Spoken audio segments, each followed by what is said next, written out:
Sudah masuk, Pak? Yap. Oke, sebelumnya Assalamualaikum warahmatullahi wabarakatuh. Selamat malam. Terima kasih untuk Bapak Fahmi sudah menyempatkan waktunya untuk kelompok kami ingin mempresentasikan. Di sini kami dari kelompok 6 ingin membawakan judul Tukang Cukur Barbershop. Di sini saya sebagai moderator, yang kedua untuk membacakan job desk-nya yaitu Elina Jian Gemalasari. Yang ketiga job spec-nya untuk slide yang pertama yaitu Sabrina Aisyah Putri. Untuk job spec-nya slide kedua Govinda Kinayungan Balkan. Untuk yang keempat kebijakan perusahaan Abednego Krisnarami. Yang kelima analisis faktor kerja yaitu Mela Cahyania Aditama. Yang keenam lampiran poster Christiana Febiola. Oke, langsung aja ya Pak. Monggo untuk Mbak Elina Jian. Terima kasih buat Mas Anggit. Baik Pak, di sini saya Elina Jian Gemalasari akan menyampaikan mengenai job deskripsi tukang cukur dari kelompok kami.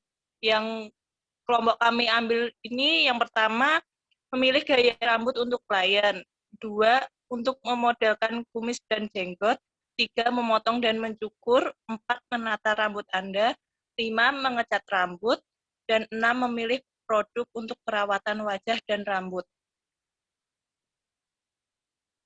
Terima kasih.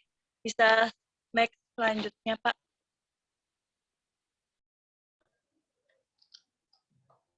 Untuk slide selanjutnya, job spesifikasi tukang cukur rambut. Dengan kriteria pria, umur maksimal 30 tahun, berpenampilan rapi dan menarik, mempunyai skill di bidang barbershop, menguasai model rambut klasik dan modern, jujur, teliti, disiplin, ramah, dan berjiwa melayani, bertanggung jawab, pengalaman kerja di barbershop diutamakan, serta diutamakan berdomisili di Yogyakarta. Lalu untuk kemampuan khususnya, yang pertama, mampu menguasai model gaya rambut dari klasik sampai modern, yang kedua, mampu menguasai alat-alat barbershop, dan yang terakhir, ramah dan supel pada pelanggan. Slide selanjutnya akan dilanjutkan oleh teman saya, Govinda.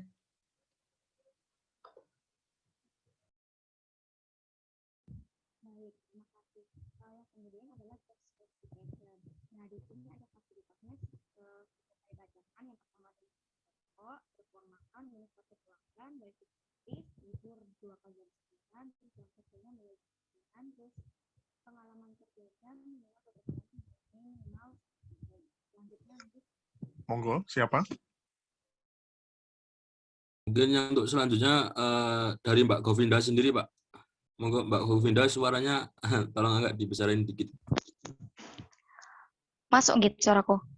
Oke, masuk. Masuk, Oke. Mbak. Jadi job specification-nya itu meliputi fasilitas dan pengalaman kerja. Dari fasilitas ini terdapat gaji pokok, uang makan, bonus target pelanggan, wifi gratis, libur 2 kali dalam sebulan, dan jam kerja mulai jam 9. Untuk pengalaman kerja sendiri, minimal 1 tahun dalam mencukur ini. Jadi kalau misalnya udah ada pengalaman minimal 1 tahun menjadi tukang cukur, bisa melamarkan di lamaran kerja di tukang cukur ini. Begitu. Lanjut, Anggit.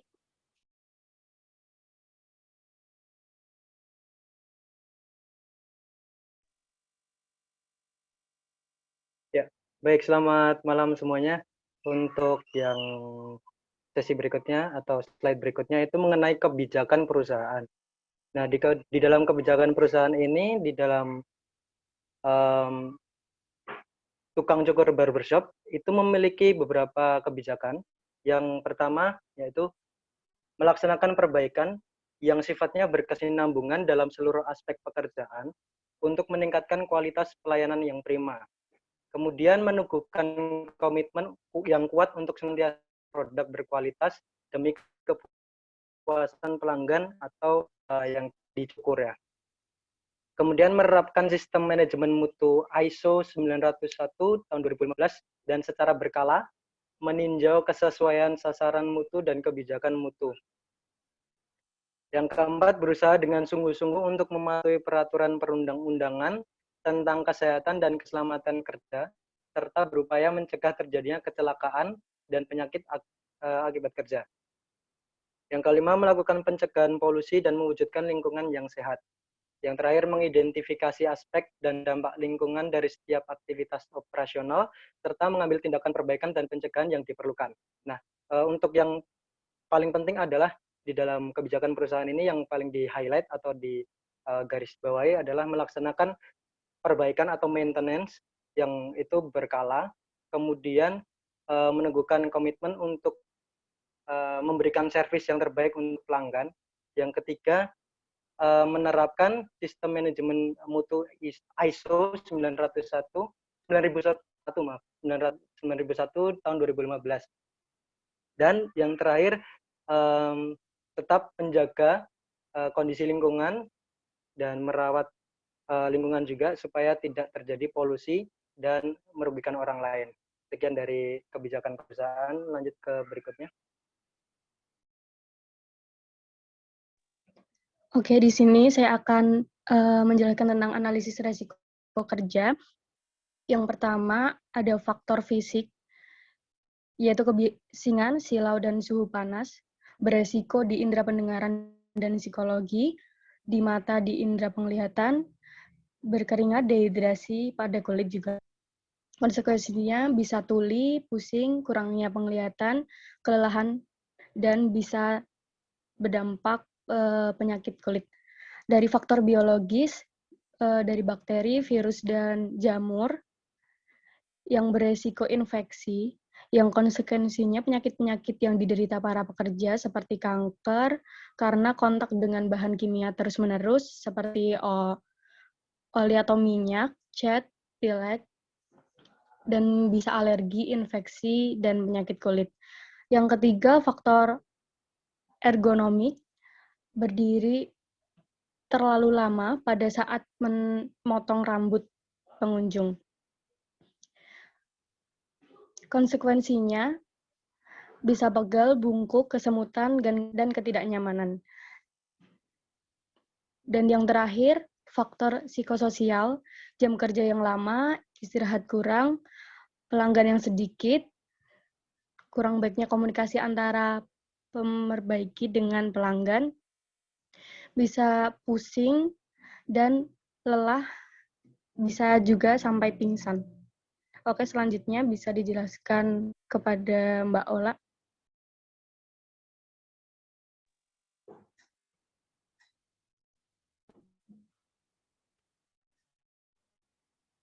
Slide-nya Mas Anggit. Oke, jadi untuk slide yang selanjutnya berupa poster recruitment, di mana poster ini merupakan salah satu sarana promosi untuk adanya pembukaan lowongan pekerjaan di barbershop. Jadi salah satu langkah dari proses rekrutmen yang ada di barbershop ini. Jadi dari poster ini terdapat ada beberapa syarat dan ketentuan, pengalaman, fasilitas juga, kemudian ada informasi dari jika memang ada yang berkenan, ada sarana untuk informasi yang bisa dihubungi seperti itu. Jadi dari poster sendiri ini sudah mencakup dari beberapa job desk dan job spec yang akan dilakukan oleh pegawai dari calon pegawai dari barbershop itu sendiri. Seperti itu. Saya kembalikan ke Mas Anggit. Terima kasih. Oke Pak, itu penampilan presentasi dari kelompok kami Pak. Siap, Mohon maaf ada salahnya. Oke, teman-teman. Jadi kalau misalnya besok di ini saya coba untuk ngasih gambaran di perusahaan ya, teman-teman ya. Jadi kalau misalnya besok teman-teman memang arahnya mau ke perusahaan, itu kan lowongan yang disediakan biasanya itu kan bagian HRD. Dan saya kira istilah job deskripsi, job spesifikasi itu dua istilah yang nanti akan sering ditemui sama teman-teman kalau misalnya kerja di perusahaan. Jadi kalau misalnya kemarin ada yang ngambil mata kuliah analisis jabatan, itu coba dipelajari lagi ya, karena nyambung dengan mata kuliah rekrutmen dan seleksi. Oke, jadi gini teman-teman, kalau misalnya kita mau melakukan proses rekrutmen dan seleksi karyawannya di sebuah perusahaan, penting kiranya sebuah perusahaan itu punya job deskripsi dan job spesifikasi. Ini jangan balik ya. Ini dua istilah yang nanti akan sangat akan selalu ditemui, diingat sama teman-teman di perusahaan. Job deskripsi itu uraian tugasnya. Jadi gambaran mengenai tugas dari sebuah jabatan. Kalau misalnya job spec-nya itu adalah kualifikasi atau persyaratan minimum ya dari orang yang mau menjabat. Ini saya kira kalau misalnya teman-teman yang di organisasi ya, ini beberapa saya lihat ada yang di organisasi, harusnya mungkin sudah paham istilah ini nih, ya dua istilah ini, karena tentu kalau misalnya Anda menjalankan jabatan di sebuah organisasi, tentu ada job deskripsi dan harusnya ada job spesifikasi. Oke, misalnya Mbak Febiola, halo Mbak Febiola. Ya. Mbak Ola di HMPS jadi apa ya jabatannya?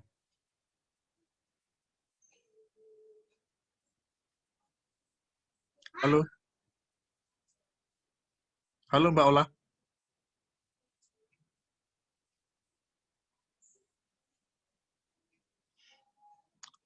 Oke. Mas Anggit? Ya, Pak. Oh, wakil. Sorry. Mungkin sinyalnya Mbak Ola bisa nggak? Bisa buka kameranya? Sorry, buka suaranya nggak? Mute-nya nggak?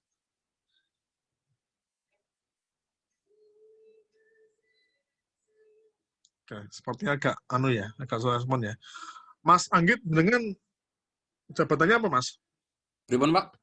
Jabatannya apa dengan di organisasi? Kebetulan saya sendiri nggak ikut, Pak. Kalau di organisasi pemuda ikut. Pemuda dengan dengan BEM ya? Enggak, Pak. Dulu saya bareng Tommy ya? Ya, bareng Tommy di PKKMB, Pak.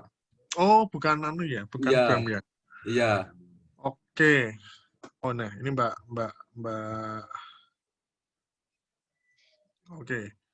Jadi gini, teman-teman, kalau misalnya di sebuah organisasi, ini bagi yang pernah ikut di organisasi ya, tentu kan masing-masing jabatan punya job deskripsinya. Job desk itu adalah uraian tugas yang harus Anda lakukan selama menjabat posisi tersebut. Dan kalau di perusahaan, memang seharusnya job deskripsi dan job spesifikasi itu harusnya sudah ada dokumen yang tertulis ya di setiap perusahaan, setiap jabatan. Jadi gambarannya, kalau di perusahaan itu kan jabatan banyak banget ya.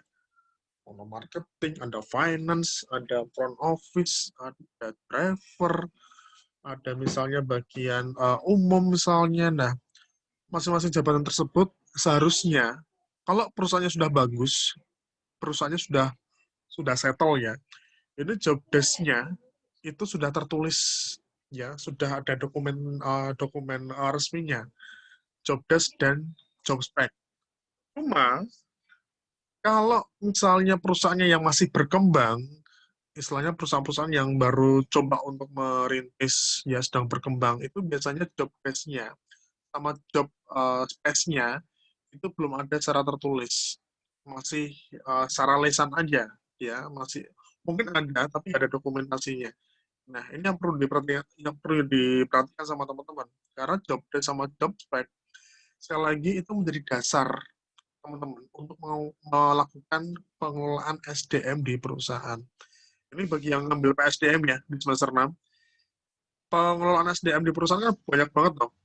Yang ngatur gaji, yang memberikan pelatihan, nanti melakukan evaluasi kinerja, rekrutmen dan seleksi, juga bagian dari PSDM. Kemudian K3 misalnya, itu juga bagian dari pengelolaan SDM. Nah, tentu untuk menjalankan beberapa program tersebut, butuh standar, butuh pedoman.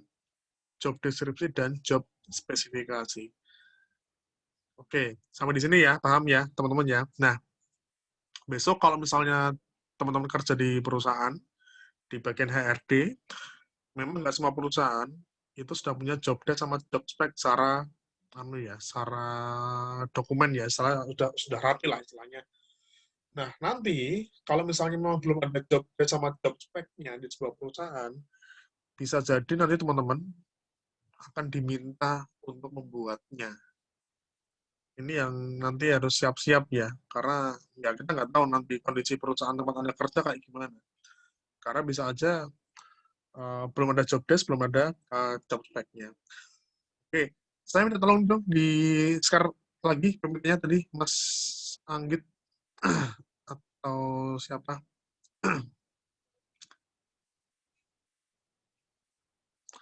Oke, ini operatornya siapa? Non saya. Oh, enggak, Pak. Iya, Pak. Mas Anggit ya? Nggih.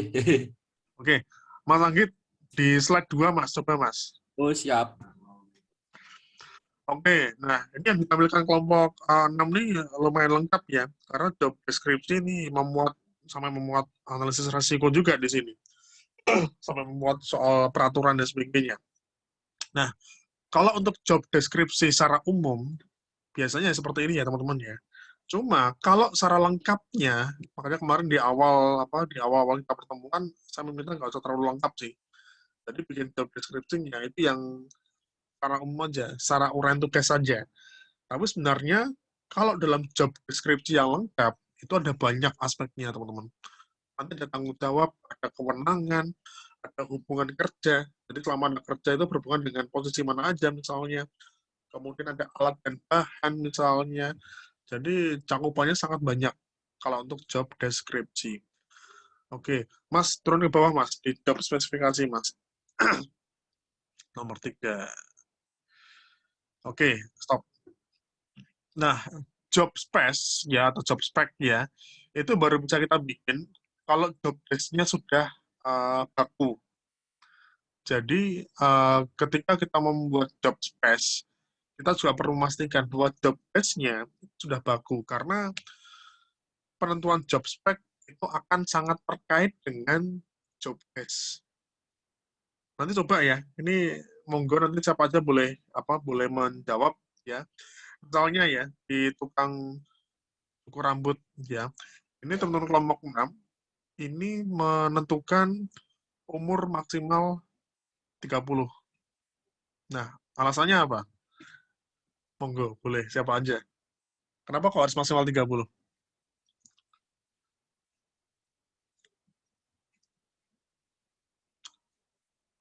Coba jawab, nggak apa-apa. Salah nggak apa-apa, nggak masalah. Monggo. Izin jawab ya, Pak. Boleh, Sap. Soalnya kalau umurnya lebih muda kan lebih awas gitu loh, Pak. Kalau misalnya ukur bagian kepala tuh. Takutnya kalau umurnya lebih tua tuh dia nggak awas. Oke. Kalau misalnya gini, Sabrina. Sabrina ya? Kalau misalnya, ini kan pura-puranya kalian tim HRD ya. Terus ada yang ngelamar di tempatnya kalian nih. Ya. Umurnya ternyata 33 tahun. Kira-kira mau diproses nggak, teman-teman? Ada satu pelamar, ternyata umurnya 33 tahun. Kalau itu sih masih mempertimbangin ya, Pak. Soalnya kan dia udah HRD, terus umurnya 33. Berarti yang perlu dibenahin di sini adalah job spec-nya, umurnya tuh jangan maksimal 30 tahun gitu kan, Pak?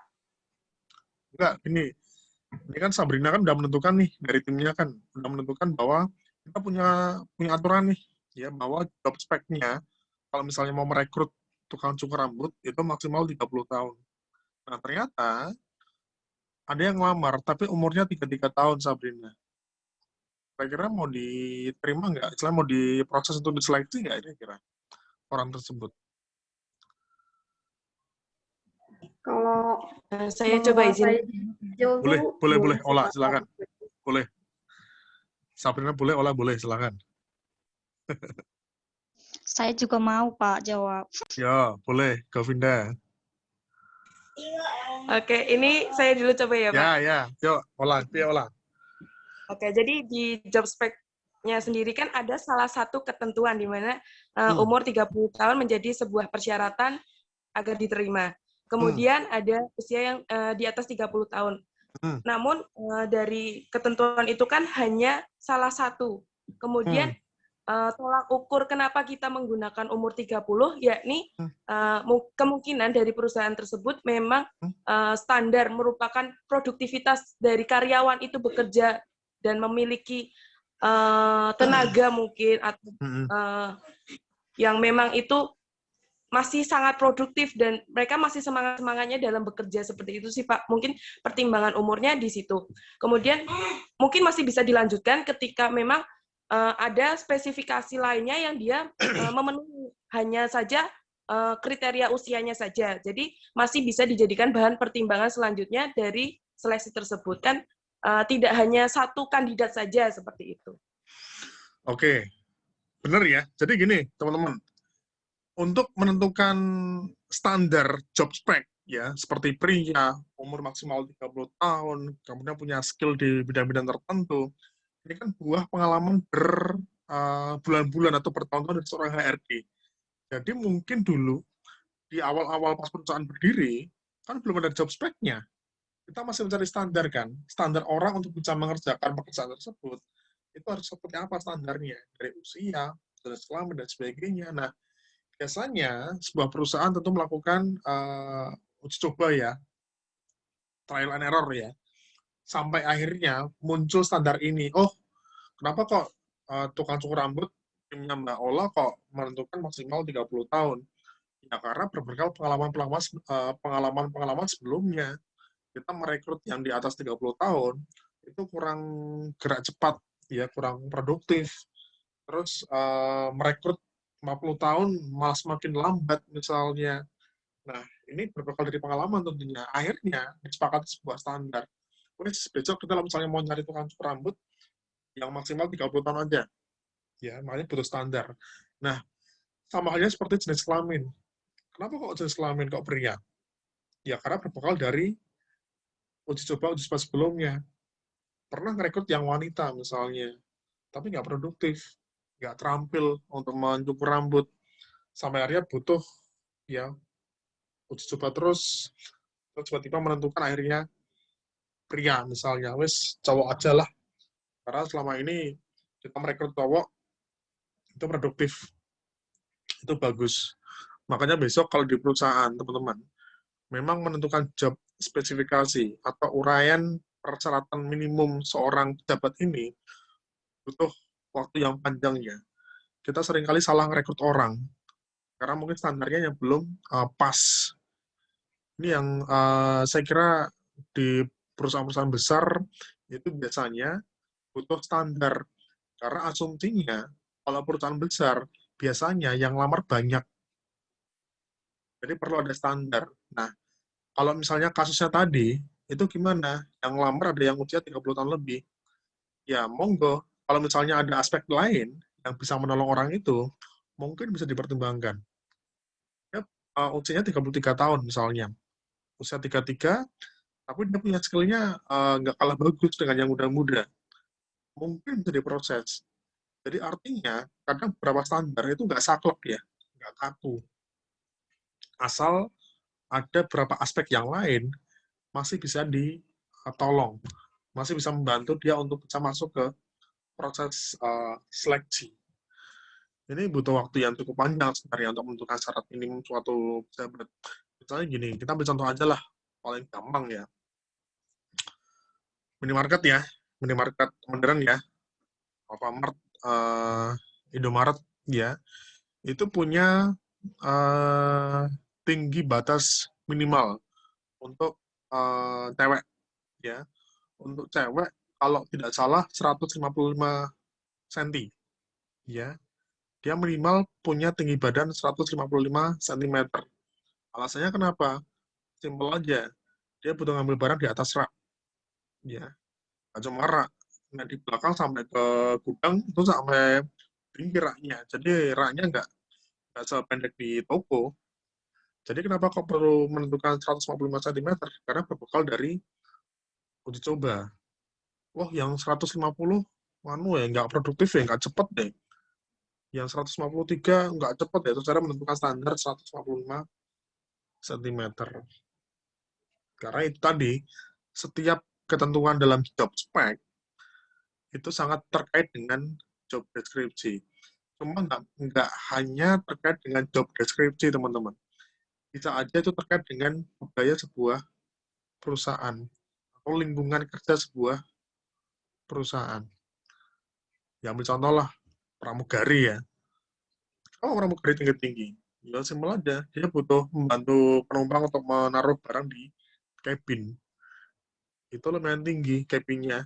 Nah, mungkin mohon maaf, bagi orang-orang yang tingginya di bawah rata-rata, nggak nyampe itu cabinnya. Makanya butuh pramugari yang tinggi. Kenapa kok butuh pramugari yang, mohon maaf, yang punya bentuk badan yang proporsional? Karena jelas, di cabin kan sempit ya. Selain pertemuan antar orang aja bisa sangat sesak. Kalau pramugarinya dia langsing, akan sangat membantu mobilitas si pramugarinya, untuk membantu si penumpang. Nah, hal seperti itu. Sampai di sini paham? Paham ya, teman-teman ya? Kayak misalnya gini, kenapa kok koki restoran, entah di hotel, entah di restoran, itu kenapa kok kebanyakan pria, nggak cewek? Alasannya kenapa? Silahkan, siapa aja boleh jawab. Kenapa kok koki kebanyakan cowok, nggak cewek? Padahal kalau masak kan identik dengan cewek ya. Tapi kenapa kok kebanyakan koki-koki di hotel, di restoran, itu kenapa kok cowok? Nah,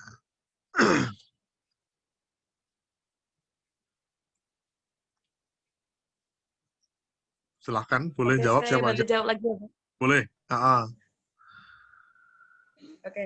Jadi sebenarnya untuk gender sendiri kadang memang ada perbedaan, masih mungkin banyak stigma dari perusahaan atau mungkin industri lainnya yang memikirkan mengenai gender itu sendiri. Cuman kalau bagi saya sendiri itu lebih ke skill ya, Pak. Jadi skill yang dimiliki dari calon kandidat itu baik perempuan ataupun lelaki dari gender tersebut, mana sih yang lebih unggul seperti itu? Mungkin ada yang lebih cekatannya, terus kemudian dari cara dia bekerja seperti itu. Oke. Ya, selain cekatan mungkin dari load kerjanya juga ya, teman-teman ya. Nah, kita lihat deh, koki di restoran itu kan masanya kan gede-gede ya. Wajannya, pancinya. Dia bisa aja dalam satu waktu masak untuk sekian porsi. Nah, di restoran deh, atau di mana misalnya pas malam minggu, atau mungkin pas weekend misalnya, dia harus masak, katakanlah dari jam 5 sore sampai jam 10 malam. Ya, kita membayangkan kalau cewek yang kerja, yang masak, tentu nggak akan kuat. Makanya kan butuh orang-orang yang punya tenaga yang kuat, ya cowok biasanya. Dia punya tenaga, punya istilahnya kemampuan untuk memasak dalam waktu yang cepat, ya. Wajannya kan gede-gede kan. Jadi itu juga udah, ini juga membutuhkan yang namanya pengalaman. Karena selama ini mungkin, wah kalau cewek, nggak nih, misalnya, nggak cepat nih, misalnya, kurang kuat nih fisiknya. Akhirnya disepakati cowok. Nah, misalnya kayak gitu. Ya, makanya proses ya untuk menentukan job spesifikasi memang butuh waktu yang panjang, butuh uji coba, ya butuh gagalnya juga sampai akhirnya kita menentukan standar. Makanya kalau di perusahaan-perusahaan yang masih menengah, perusahaan yang masih berkembang, itu job desk sama job spec-nya itu memang belum terlalu baku ya. Jadi masih bisa dilakukan revisi. Oke, kemudian ini adalah latar belakang pendidikan nggak ya, teman-teman?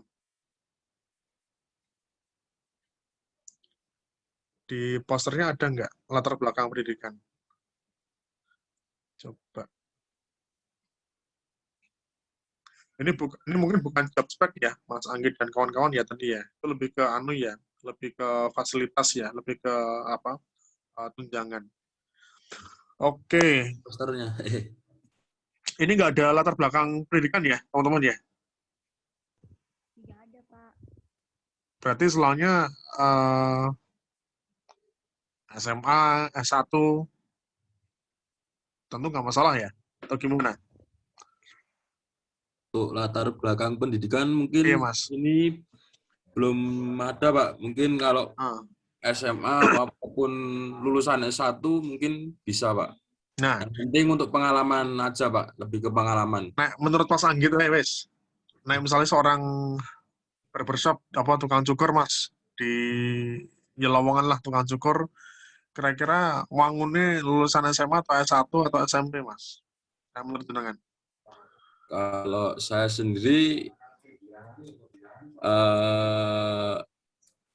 lebih gimana, Pak ya? Lebih ke SMA sih, Pak. Yang SMA. penting untuk Alasannya? pengalaman sih, Pak, sebenarnya. Ketika dia walaupun lulusan SD tapi pengalamannya dari kecil sudah diajarkan oleh mungkin mungkin dari orang tuanya sudah diajarkan mengajari memotong rambut, bisa jadi pertimbangan juga, Pak, untuk jadi nggak masalah. Yang penting dari segi pengalaman itu, Pak.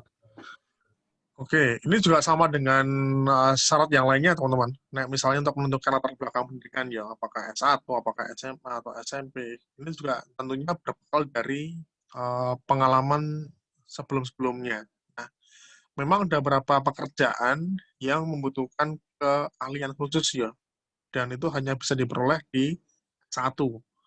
Tapi juga ada beberapa pekerjaan yang sekiranya tidak terlalu membutuhkan keahlian tertentu. Cuma ada beberapa pekerjaan yang membutuhkan keahlian tertentu, tapi bisa tidak melalui kuliah, ya. Kayak misalnya barbershop seperti ini itu kan lebih ke bakat ya, lebih ke keahlian ya. Ada beberapa yang mungkin dikembangkan lewat pelatihan misalnya. Nah, ini mungkin bisa SMA atau SMK. Tapi juga sekali lagi juga perlu melihat dari pengalaman HRD sejauh ini. Ini juga terkait dengan kondisi yang dialami si karyawan ketika sudah bekerja.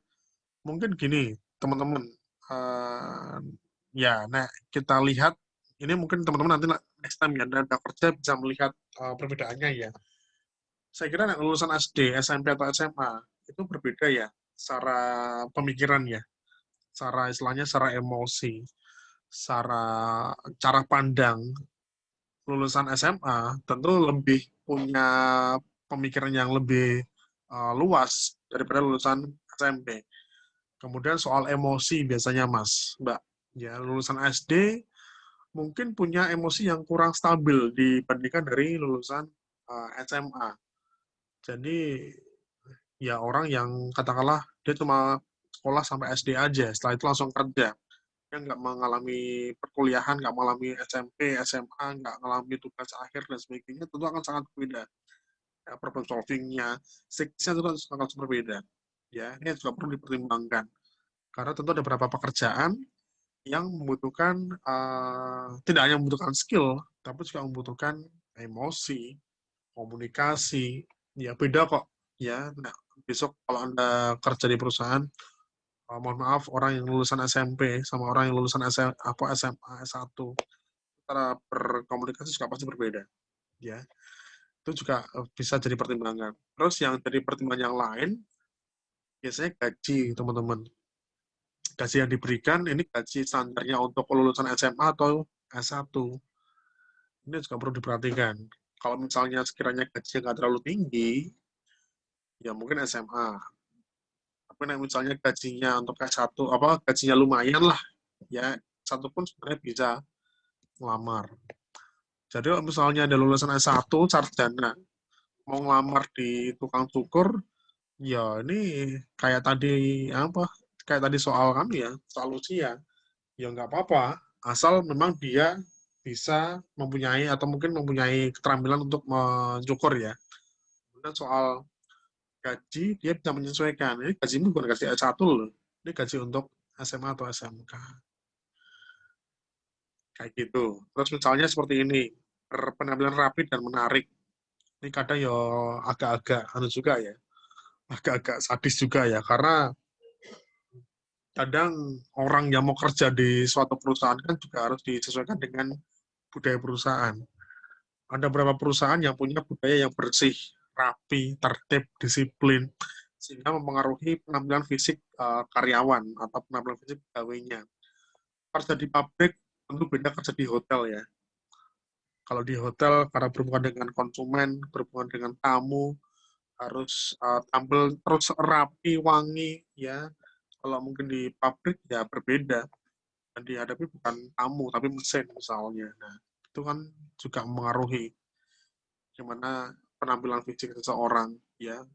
Di minimarket modern misalnya di Alfamart, di Indomaret, kenapa kamu butuh penampilan yang menarik? Ya, karena berhubungan dengan konsumen, image perusahaan. Ya. Iya misalnya, nah, itu juga pasti pengaruhnya juga di situ kan. Oke, diutamakan berdomisili di Yogyakarta. Oke, ini karena mungkin bukannya di Jogja ya. Oke, fasilitas pengalaman minimal 1 tahun. Oke, sampai di sini ada mau ditanyakan dulu nggak, teman-teman? Monggo, silakan. Ini kalau di apa ya, di ketersediaan lowongan kerja ya, di bagian rekrutmen. Memang kalau misalnya mau lebih variatif, itu ya Anda harus keluar Jogja. Harus ke kota besar ya, ke Jabodetabek atau ke Surabaya misalnya. Di sana tentu informasi lowongan rekrutmen seleksi lebih banyak dibutuhkan. Ya ini saya gabung di grup alumni, saya gabung juga di beberapa grup HRD, memang kebanyakan memang informasi lowongan rekrutmen staf HRD itu dari Jakarta dan sekitarnya. Dan di Jogja, Jawa Tengah jarang-jarang teman-teman. Jadi mungkin ada, tapi nggak setiap saat ada. Karena juga Jogja dan sekitarnya kan bukan kota industri ya. Ya dengan di kota-kota besar yang lainnya, Surabaya atau Jakarta, yang setiap hari, setiap saat butuh informasi atau mungkin butuh istilahnya butuh karyawan, sehingga kemungkinan untuk bisa mendapatkan pekerjaan lebih banyak ya harus ke sana. Gitu teman-teman. Kalau Ya. untuk permisi Pak mau tanya. Monggo, gimana Mas? Kalau untuk daerah Batang sendiri itu sepertinya udah ada KIB Pak, kawasan industri Batang sepertinya. Oh iya, yang baru kemarin ya. Oh, jangan asli Batang, Pak.